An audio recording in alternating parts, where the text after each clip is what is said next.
Jamie, I ask all my guests, to the extent that you're comfortable, to start our conversation before we talk about the things you are doing in the ministry.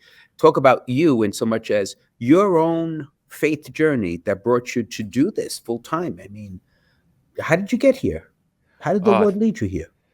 yeah, through many mysterious paths, and I think like many, through paths that were not necessarily my own, but from those who came before me, and Hmm. laid the foundation for my faith. So, one interesting part of my story is that my father had a conversion when I was about 5 years old. So I very much remember life before and after Christ, and we were somewhat regular, I would say, in the practice of the sacraments, but the encounter had not happened, and that made a huge difference, Hmm. both in my father and my mother, and that happened through the Cursillo movement, part of the charismatic renewal, and yeah, it made a huge difference, and so for me, growing up, I was so blessed to receive just examples of prayer. In my parents, specifically, I would wake up in the morning. I typically wake up to go eat ice cream first thing, which for some reason my parents let me do. I don't let my kids do that, but they let me do that. Wow, what And enlightened parents you had. yeah, yeah, and I would see my dad in the same chair, his prayer chair, every morning, obviously speaking with someone invisible, that was alive, moving, Wow. changing, and I just so many people ask me now that I'm older and have kids, like, what are you doing to like kind of cultivate the faith? And in so many ways, I'm just trying to live into my dad's example, which was never overbearing, was always invitational. And honestly, just what was happening to him, I found to be inspiring and attractive as a Yeah. young man. I Hmm. wanted to be like him. And so, between that and then getting involved in my local parish and serving the Holy Mass and being part of a young men's fraternity, it kind of provided the springboard for me to pretty naturally actually go to the seminary right out of high school at 18. And, my time in formation was such a gift, perhaps we'll get into this, with the work, but, you know, I knew a lot about the faith, when I went to the seminary already. I'd had a life of real prayer just because of my parents. And so, but what formation did for me was it really helped me to see that the dimensions of our life need to come together in a whole integrated Hmm. and kind of complementary way in order to fully receive the gospel and to become an effective steward, of the message of our Lord.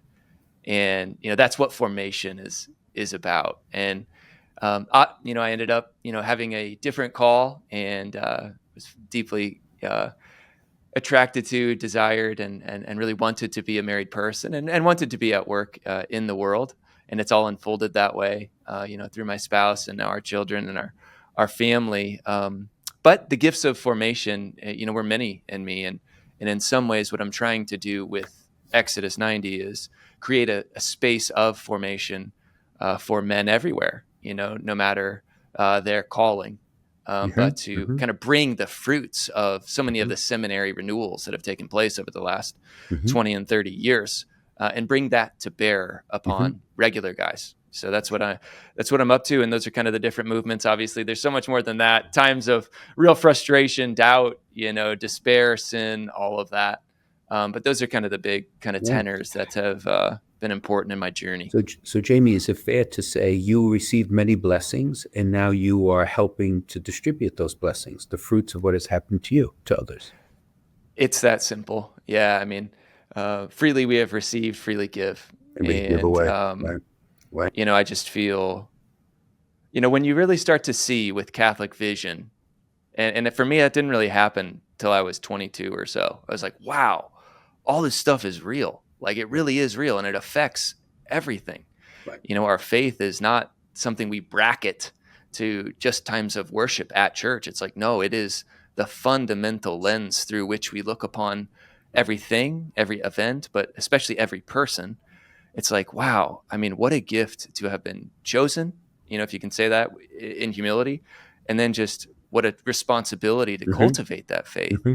Hmm. and to be able to spend my days now trying to pass on some of these treasures, Hmm. in our own way to the men that we serve is a great gift, and it's something I don't take for granted.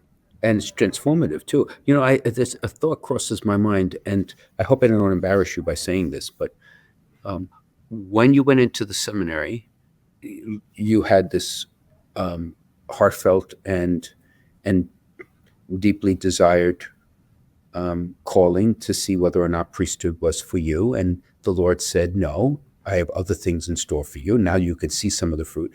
But my point is, the time you spent in seminary, even though you're not an ordained priest, has borne such great fruit that chances are you are touching more lives now in your ministry than you probably would have as an ordained priest in a parish. So none of that is lost. It's just bearing fruit in a whole different way. Oh yeah, no, I appreciate that. I just received that from you as a gift today. But I would confirm that, and in the earliest days, when I left, I have found in my experience, I don't know if this is true for you, Bishop Frank, but when you know what's at stake and you know the sacredness of priestly ministry and how exceptional it is as a gift and as a calling, and you enter into formation very seriously and discern it's not for you, that is not an easy transition. And in fact, it's the guys that take it the most seriously, recognize it's not for them, that I think struggle the most, as they leave. Because what we always say about work, kind of Catholic work today is like, hey, it's a job, right? It's not your identity. It's what you do. It's how you provide. Well, the priesthood is an identity, that you've been discerning and kind of measuring yourself, against. And so when you leave, it's like, who am I now? And it was very much in this experience of departure, because though things do come together in time, in the earliest years, there was nothing to show for, what I was really working on, just trying to act in faith on the next step. I'm a big believer that we may not have the full plan, for our lives, but we always have the next step, and we are always given the grace that we need to take a venture. Absolutely. And I'm not saying that's not sometimes out of our comfort zone. It certainly was for me at different moments.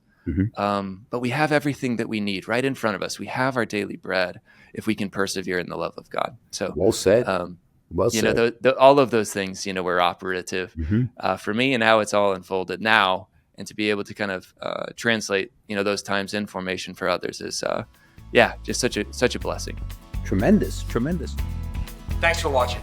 Before you go, please be sure to subscribe, like, hit the bell, leave a comment down below. All of that stuff helps us reach